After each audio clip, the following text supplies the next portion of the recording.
Nothing to sneeze at. Sharon Horne-Ellstrom here. Day 862 of What's She Up To Now. Learning as I transition from the brick and mortar corporate world of business to the online world of business, and the ups and downs and trials and tribulations of that. Kind of implementation of what I'm doing, what's working, what's not, what I've tried, what I haven't tried. I know I need to do that I'm not doing, and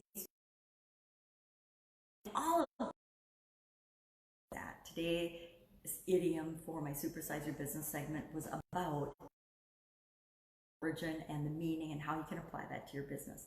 And we shared and talked about 3 areas that people might not think about that are important in lives that we often overlook, and we sneeze at, or we look down our nose at them because we don't realize how important they really are.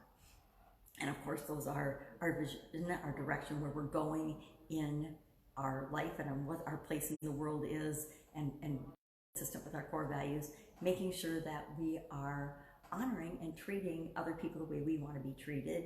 And what's the third one? The third one was I'm going to see how we respond to things, how we respond to challenges and change, and things outside of our control, how we show up in the world and how we want to show up in the world. Things that are less tangible, but critical to the foundation and the importance of who we are in our lives, but also especially if we're running businesses and putting ourselves and our services and our products out in the world for other people to consume and partake in.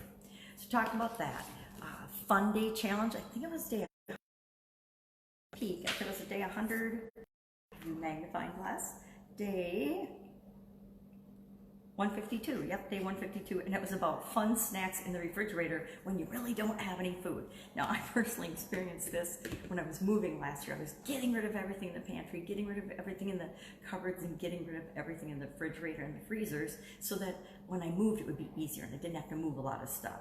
And so there were some times when I'd open the pantry, I'd open the refrigerator, and I'd be like, man, there's nothing to eat, there's nothing to snack on in here. And there really literally was virtually nothing for a long period of time, because I was purposefully making weird creative snacks to get rid of the stuff, and meals out of stuff that you would never eat as meals, so that I could just clean out and purge everything in the pantry, everything in the house, so I didn't have to move it.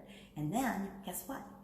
Right as I made that transition, COVID-19 hit and everything was closed. So I really had to get creative with not just snacks, but with I could get people to help me restock up on just basic foods. And the biggest challenge for us in our area in the Midwest here was, fruits and vegetables. We have a hard time during good times and non-pandemic times to get really good produce in this area that I live. And so throw all of the challenges on the supermarket system in the world and people being at home and the pandemic, and definitely consumed some very interesting snacks over that period. There was a lot of caramel consumption. I will admit, I didn't have any trouble getting sea salt caramels, so I ate a lot of caramels when I couldn't find other things to snack on. So talking about that, and then the Get Up and Go Challenge today. Yesterday we talked about, and we all took a look at, what is our process for handling emergencies and challenges and changes. And we wanted to know what we do now, so we know if that process is working out really, really well for us, or if we want to find ways to improve that. And of course, it's a 40-day challenge, so I'm walking them through a very simple and basic foundational process that they can make a part of their life on their subconscious level, and automatically be able to deal with situations and challenges and stuff that comes up that we would never anticipate, in a way that always ensures that we're better off after that challenge or that change or that situation than we were before. And it's 100% possible. I'm living proof of that. So talked about that today, and challenged people to just go back and say, hey, what's one thing you learned about how you currently do things? When I first looked at this, I learned that my automatic response to everything was WTF, and I was frustrated. I was automatically frustrated because the first thing I was asking myself about every situation was WTF. Why isn't this going exactly the way I thought it should?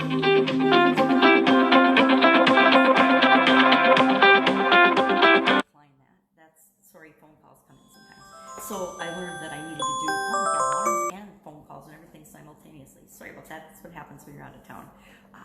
So I wanted to make sure that I thought about that. So that's what I'm working on today. The Get Up and Go 40-day challenge, the fun 365-day challenge, working with my coaching and consulting people, and there's a whole lot going on in businesses right now. It's really interesting to be up in northern Minnesota and seeing the difference in how Minnesota businesses are handling the reopening of their businesses versus Wisconsin businesses. It is very different, like night and day. And there's a lot of lessons that I've learned from the Minnesota back and share with my Wisconsin people. And I think that'll really benefit them in both the short term and the long term way they're handling their business and handling things. And it will, ensure that their customers are feeling better about doing business with them as well. So it's a real strategic advantage. That's it. That's all I've got. Help in any way, ask in the comments below, or just direct message me and ask a question. Otherwise, I'll be with you tomorrow back home sharing what I'm doing as I'm transitioning from the brick and mortar world to the online world. Take care.